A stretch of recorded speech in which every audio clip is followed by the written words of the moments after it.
लंबा चौड़ा ससुराल।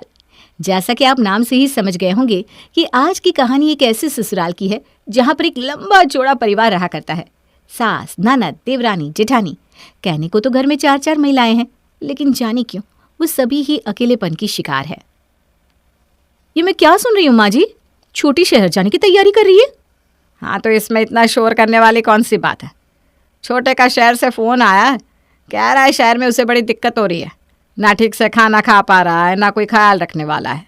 इसीलिए छोटी को लेकर अपने साथ शहर जाएगा। अब छोटी वहाँ रहेगी तो कम से कम 2 टाइम के खाने की टेंशन तो नहीं रहेगी उसे।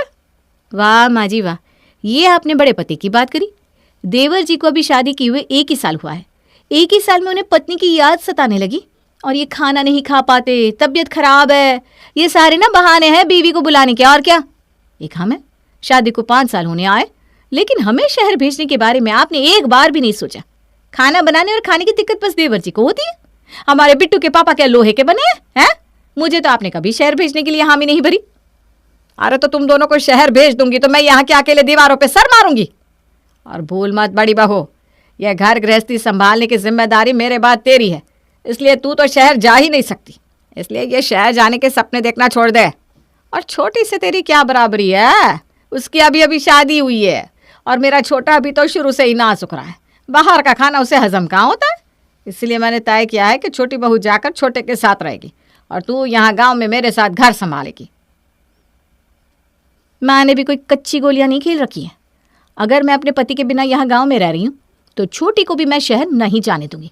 या तो हम दोनों को आप बाहर भेजो, वरना ये भी मेरी तरह गांव में ही रहेगी। अरे भाभी, मैंने तो सुना था कि जेठानी बड़ी बहन की तरह होती है, लेकिन आप में तो बड़ी बहन वाले एक भी लक्षण ना है। अरे मेरे सुख से इतनी जलन। अगर मेरी जगह आपकी छोटी बहन होती तो उसके रास्ते में ऐसे ही कांटे बिछाती क्या? देख छोटी, तू ना इस घर की छोटी बहू है, इस नाते हर वो जिम्मेदारी और कर्तव्य जो मेरे माथे मढ़ा गया है उसकी आधी जिम्मेदारी तेरी भी है। बस अपना फर्ज निभाती रहे। तुझे तेरे फर्ज से पीछे नहीं हटने दूंगी मैं, चाहे जो भी हो जाए। मुझे तुम्हारी बहन बनने का कोई शौक नहीं है। देवरानी देवरानी होती है। जेठानी के मुंह से ऐसी बातें सुनने के बाद देवरानी को इतना समझ में आ गया था कि ससुराल में किसी से भी अपनेपन की उम्मीद करना बेकार है। एक औरत होकर ही अगर जेठानी उसकी स्थिति को नहीं समझ सकती तो किसी और से शिकायत करने का कोई मतलब नहीं है। बड़ी बहू, ये सर पर घूंघट क्यों हटा हुआ है? भूल गई कि तुम अपने ससुराल में हो? माँ जी, बहुत गर्मी हो रही है। इतनी गर्मी में सर पर घूंघट लेकर किचन में खाना बनाने से दम घुटने लगता है, इसलिए मैंने सर पर से पल्लू हटा दिया। और वैसे भी इस समय तो रसोई में हम दोनों देवरानी जेठानी के अलावा कोई और है ही नहीं। मुझे पहाड़ा पढ़ाने की कोई ज़रूरत नहीं है बड़ी बहू। अगर कोई आएगा तो पहले क्या तुझे चिट्ठी डाल कर आएगा? कोई रसोई में हो या ना हो, जो इस घर की परंपरा है उसे तुम्हें निभाना ही होगा। और गर्मी क्या आज पहली बार पड़ रही है? आज से पहले गर्मी नहीं देखी तुमने? थोड़ा सा गर्मी में खाना बना दोगी तो पिघल नहीं जाओगी। अरे हमने 30-30 लोगों का खाना बनाया इतनी गर्मी में। ससुर, जेठ, सास, किसी के सामने जो 1 इंच का भी घूंघट हमारे चेहरे से हटा हो। हमने तो खुद इतनी छूट दी हुई है तुम्हें कि भाई हमसे तो घूंघट करवा नहीं रहे, बस बाहर करना है। उतना करने में भी आफत आ जाती है दोनों देवरानी जेठानी को। ठीक ही कहता है, आजकल की लड़कियों को जितनी छूट दे दो ना उतना ही सर पर बैठने की कोशिश करती है। सास के जाने के बाद इतनी गर्मी में खुद तो सासू माँ पूरा दिन मैक्सी पहनकर घूमती है, तब भी हाय गर्मी है हाय गर्मी चिल्लाती रहती है और हमसे चाहती है कि हम साड़ी पहनकर 24 घंटे सर ढककर रखें। अरे बहू को इंसान ही नहीं समझती है। मुझे तो हैरानी इस बात की है कि माँ जी यूँ तो खुद एक औरत है, उन्होंने खुद जीवन भर साड़ी पहनी है, कम से कम उन्हें तो हमारा दुख दर्द समझना चाहिए था। लेकिन नहीं, वो तो परंपराओं के नाम पर बस टॉर्चर कर रही है हम दोनों को। अरे पिछले आधे घंटे से देख रही हूँ मैं आपको, जब देखो तब बस मोबाइल में यूट्यूब टुक टुक करते रहते हो। कभी पत्नी के साथ भी हंस बोल लिया करो। यहाँ सिर्फ खाना बनवाने और कपड़े दिलवाने के लिए लेकर आए थे मुझे। हाँ, अरे भाग्यवान, क्या हो गया बताओ? ये लो, रख दिया मैंने फ़ोन। शादी क्या हुई? ऐसा लगता है मैं तो हंसना मुस्कुराना ही भूल गई हूँ। इस घर में कोई हंसने बोलने वाला नहीं है मेरे साथ। दिन भर आपका इंतज़ार करो कि आओगे तो थोड़ी देर मुझसे बात करोगे, मेरा भी तो कुछ मन हल्का हो जाए। पर आप तो आते ही मोबाइल लेकर बैठ जाते हो। औरतों की तो ज़िंदगी ख़राब है। पूरा दिन घर गृहस्थी में पीसो और उसके बाद कोई कदर करने वाला नहीं होता। अरे ऐसे कैसे कह दिया तुमने? तुम 3-3 औरतें हो। अरे घर में खूब गप्पे लड़ाया करो। ऐसे कैसे तुम अकेली हो गई? अकेली तो वो औरतें होती है जो पति के साथ घर में अकेली रहती है, यहाँ पर तो मम्मी है, भाभी है, दोस्ती बढ़ाओ सबके साथ। तुम्हारी मम्मी और भाभी कुछ भी हो सकती है, लेकिन मेरी दोस्त नहीं हो सकती। आपकी मम्मी को तो सास बनने से ही फुर्सत नहीं है, वो मेरा दोस्त क्या बनेगी। जाने क्यों मुझे ऐसा लगता है कि मेरी ज़िंदगी तो अकेले दीवारों से बात करते करते ही बीत जाएगी। घर से बाहर दोस्तों से मिलने के लिए समय नहीं होता, और घर के अंदर इतना लंबा चौड़ा परिवार होने के बाद भी बिल्कुल अकेलापन है। इस घर में कोई ऐसा नहीं है जिसके साथ मैं अपने मन की बात कर सकूं।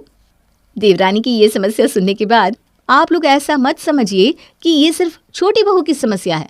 अरे भाई, समस्या से तो उनकी सासू माँ और बड़ी बहू भी उतनी ही परेशान है, क्योंकि घर में सास, बहू, छोटी बहू, देवरानी, जेठानी सारे रिश्ते निभाने के लिए तो हर समय तैयार रहती है, लेकिन एक दूसरे का सुख दुख बांटने का इनके पास बिल्कुल समय नहीं है। मम्मी, शुक्रवार को मैं अपने ससुराल वालों को लेकर आपके यहाँ आ रही हूँ, आप तैयारी कर लेना। अरे बेटा, ये तो बहुत खुशी की बात है कि तू अपने सास ससुर और जेठ जेठानी को लेकर यहाँ आ रही है। तो चिंता मत कर बेटा, मैं उनकी मेहमान नवाजी में कोई कसर नहीं छोड़ूंगी। वो क्या है ना माँ, मेरे ससुराल वाले 2 दिन के लिए घर पर ही रुकेंगे, उसके बाद उनकी 4 धाम यात्रा की टिकट है, उसके लिए निकल जाएंगे। बेटी से फ़ोन पर बात करने के बाद, अर्चना बहू, 2 दिन बाद भावना अपने परिवार को लेकर आ रही है। देखो, उसकी खातिरदारी में कोई कमी नहीं रहनी चाहिए। सुन लिया ना छोटी, तुम्हें तो वैसे भी जब तक नाम लेकर कोई काम ना कहो सुनाई नहीं देता, इसीलिए तुम्हें बता देती हूँ कि भावना दीदी अपने ससुराल वालों के साथ आ रही है, तो बिना बहाना बनाए आकर रसोई में काम में लग जाना। वैसे भी माँ जी ने लंबा चौड़ा मेन्यू कार्ड दिया है, और इतना सारा खाना मुझसे अकेले नहीं बनने वाला। जेठानी के टोंट भरे अंदाज से कही गई बात देवरानी शालू को अंदर तक चुभ गई थी। ये मेरा नाम लेकर ऐसे ताना मारने का क्या मतलब है भाभी? ऐसा लग रहा है जैसे भावना दीदी बस मेरी ननद है, आपकी कुछ नहीं। अरे उनके लिए कुछ भी बनाकर आप मुझ पर एहसान कर रही हो क्या? मुझ पर ऑर्डर चलाने से बेहतर होगा कि आप अपने कामों पर ध्यान दो। दोनों देवरानी जेठानी को तू मैं करते देख सास सविता का पारा भी 7वें आसमान पर पहुंच गया था। अरे देवियो, बस करो, बात बात पर लड़ाई झगड़ा करना ही आता है क्या तुम दोनों को? तुम दोनों बस दिन भर एक दूसरे के काम में कमी निकालती रहती हो। कान खोल कर सुन लो दोनों, क्या क्या बनने वाला है मैं अभी बता रही हूँ। एक सब्जी, पूड़ी, रायता, सलाद और छोले भटूरे बनाना। और हाँ, पूरा दिन नहीं है तुम्हारे पास, समय से सब तैयार कर लेना ताकि मेहमानों को समय से खाना दे पाऊँ। सविताओं ने बहुओं पर हुक्म चलाकर अपना कर्तव्य निभा लिया था, लेकिन सास की बताई लंबी चौड़ी लिस्ट को तैयार करते हुए दोनों बहुओं को कई घंटे तक रसोई में पसीना बहाना पड़ा था। शाम के समय ननद अपने पूरे परिवार के साथ मायके पहुंच गई। दीदी, नाश्ता तो हो गया, अब ऐसा करिए आप सब लोग बैठिए, हम दोनों खाना लगा देते हैं। अरे भाभी, ऐसे कैसे? आप दोनों कब खाएंगे? अरे नहीं दीदी, आप खाइए ना अपने ससुराल वालों के साथ। सबको खिलाने के बाद ना हम सबसे लास्ट में खाएंगे, हमारी टेंशन छोड़िए। ऐसे कैसे भाभी? अच्छा ऐसा करो, अभी ना पहले सारे आदमियों का खाना लगा देते हैं, उसके बाद दोनों मम्मियों का खाना लगा देंगे, और फिर हम तीनों लास्ट में खाना खाएंगे। बोलो कैसी रही? अरे नहीं दीदी, बहुत लेट हो जाएगा, आप बैठिए ना, हम सबका खाना साथ में लगा रहे हैं। हमारा क्या है, हमें तो आदत है। अरे भाभी, आप बस मेरी बात मानो, कुछ लेट नहीं होगा। ननद की बात मानकर दोनों देवरानी जेठानी मिलकर पहले घर के सभी आदमियों का खाना लगा देती है। आदमियों को खाना खिलाने के बाद वो अपनी सास और ननद की सास का खाना भी परोस देती है। दीदी, मैंने कहा था ना आप खाइए। अब देखिए पूरियाँ खत्म हो गई है, सलाद भी खत्म हो गया है। ऐसा करिए आप और भाभी खाने के लिए बैठिए, मैं गर्मा गर्म पूरियाँ उतारती हूँ। अरे बेटा, इतना घबराने वाली क्या बात है? तुमने इतनी मेहनत करी, इतना सारा खाना बनाया, सबको खिलाया, अब तुम भी तो थक गई होगी ना। ऐसा करो, तुम तीनों खाने को बैठ जाओ और गर्मा गर्म पूरियाँ मैं उतारती हूँ। अरे बहन जी, आप हमारी मेहमान हैं, आप क्यों बनाएंगी? आप चिंता मत करिए, छोटी बना लेगी। कैसी बात करती है बहन जी आप? बना तो वो लेगी ही, लेकिन हमें भी तो उसकी थकान और परेशानी को समझना चाहिए ना। इन्होंने सबके लिए भोजन बनाया, गर्मा गर्म परोस कर खिलाया, क्या इनका अधिकार नहीं कि इन्हें भी गर्म खाना मिल सके? बिल्कुल ठीक कहा माँ जी आपने, पूरियाँ मैं बना रही हूँ, सलाद काट दो। बहू की बात सुनकर शांति देवी बड़ी बहू के साथ मिलकर खाना लगाने लगती है। बड़ी बहू, ये साड़ी तुझ पर ज़्यादा अच्छी लग रही है, इसे तू ही रख ले। अरे नहीं मम्मी जी, आपके ऊपर ज़्यादा अच्छी लगती है, बल्कि सच बताऊँ तो आपके ऊपर सारी साड़ियाँ अच्छी लगती हैं। अरे बहन जी, आप ही बताओ, बड़ी बहू इस साड़ी में अच्छी लग रही है कि नहीं? मैं कुछ समझी नहीं बहन जी, ये साड़ी दरअसल है किसकी? अरे बहन जी, हमारे घर में ना साड़ी किसी एक की नहीं होती। एक साड़ी को हम तीनों सास बहू पहनते हैं, जिसके ऊपर ज़्यादा फप जाए वही रख लेता है, वरना तीनों बारी बारी से पहनते रहते हैं। दीदी, क्या आपकी सासू माँ आपके ससुराल में भी ऐसी आपके साथ रहती है, इतनी खुशमिजाज, अपने हाथ से बनाकर खिलाने वाली? भाभी, हम तीनों सास बहू देवरानी जेठानी बिल्कुल दोस्तों की तरह रहते हैं। एक दूसरे के सुख दुख में काम आते हैं और अपनी ईगो के लिए दूसरे को परेशान बिल्कुल भी नहीं करते। माँ जी भी हमारी परेशानी को बहुत अच्छे से समझती है, इसीलिए गर्मी आने से पहले ही हम दोनों को सूट सिलवाने के लिए कह देती हैं, ताकि हम गर्मी में परेशान ना हो। अरे वाकई में बहुत अच्छी है सासू माँ। ना तो हमारी सास हम पर सास वाला रौब छाड़ती है और ना हम बहुएं सास को देखकर नाक मुंह सिकोड़ते हैं। मिलजुल कर रहते हैं और एक दूसरे को खुले दिल से प्रेम करते हैं। साथ में शॉपिंग करने भी जाते हैं, मिलकर काम निपटाते हैं और बीमारी में एक दूसरे का बहुत ख्याल रखते हैं। बस इतना समझ लो भाभी, हंसी खुशी जीवन कट रहा है एक दूसरे के साथ, और प्यार से कब समय कैसे बीत जाता है पता ही नहीं चलता। तो आपकी जेठानी और सास आपको ताने नहीं देती, पॉलिटिक्स नहीं करती? अरे नहीं, बिल्कुल नहीं। उल्टा माँ जी तो मुझे अपनी बेटी की तरह ट्रीट करती हैं और जेठानी और मैं तो बेस्ट फ्रेंड्स हैं। ननद की बातों ने दोनों भाभियों को हैरानी में डाल दिया था। कुछ देर बाद, माँ, क्या आप भी दोनों भाभियों की तरह मेरी सास के बर्ताव को देखकर हैरान हो? हाँ बेटा, पूछना तो मैं भी यही चाहती थी कि क्या वाकई समधन जी अपने हाथ से पकाकर तुम्हें खिलाती है? हाँ माँ, इसमें कोई झूठ नहीं है। माँ जी हमें अपनी बेटियों की तरह मानते हैं। और सच बताऊँ तो मैं आज अपनी जेठानी और सास को मायके लेकर भी इसीलिए आई हूँ, ताकि आप देख सको कि एक घर में तीन औरतें खुशी खुशी भी एक दूसरे के साथ रह सकती हैं। ज़रूरी नहीं कि घर में तीन औरतें होंगी तो लड़ाई झगड़ा ही करेंगी। कुछ दिन पहले, स्नेहा बेटा, कब आएगी तू? तेरी बहुत याद आ रही है। अरे बेटा, तेरे आने से ही तो घर घर लगता है, नहीं तो मुंह बंधे पड़े रहो अपने कमरे में। क्यों माँ, आपको कब से बात करने वालों की कमी होने लगी? दो दो भाभियाँ हैं, उनसे जी भरकर बातें किया करो ना। अरे बेटा, तेरी दोनों भाभियाँ क्या मेरे साथ बैठकर गप लगाएंगी? अरे सास सास होती है, बहुओं की मजाल क्या कि वो आकर साथ बैठे। वैसे भी दोनों की दोनों ना पक्की कलेशन है, बात बात पर बस कलेश मचाए रहती हैं। उनकी बात छोड़ बेटा तू। अरे मम्मी, अगर वो दोनों कलेश करती हैं तो आप तो समझदार हो, आप समझाया करो ना। घर का माहौल ऐसे बनने ही क्यों देती हो आप लोग? और छोटी भाभी को तो अभी आए हुए 1 साल हुआ है, इतनी जल्दी वो भी लड़ने झगड़ने लगी क्या? अरे बेटा तू छोड़ ना, कहाँ इन दोनों नालायकों के चक्कर में अपना दिमाग खराब कर रही है। तो ये बता बस कब आ रही है तू? अब आप इतनी ज़िद कर रही हो तो ठीक है, मैं बात करती हूँ आशीष से और फिर आपको बताती हूँ।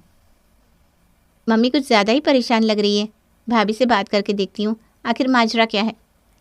माँ की बताई बातों को समझने के लिए स्नेहा बड़ी भाभी को फ़ोन लगाती है। कैसी हो दीदी, ससुराल में सब ठीक है ना? मेरे यहाँ तो सब ठीक है भाभी, आप बताइए वहाँ सब ठीक है ना? आप कैसी हैं?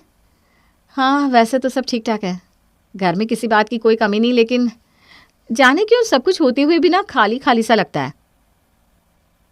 भाभी की बात सुनकर मुझे समझ में आने लगा था कि बात क्या है। जिस अकेलेपन से आप परेशान हो, उसी अकेलेपन से भाभी भी जूझ रही थी। और वैसे कहते हैं ना, घर में चाहे लाख दौलत भरी हो, अगर संबंधों में मिठास ना हो तो जीवन का कोई मतलब नहीं रह जाता।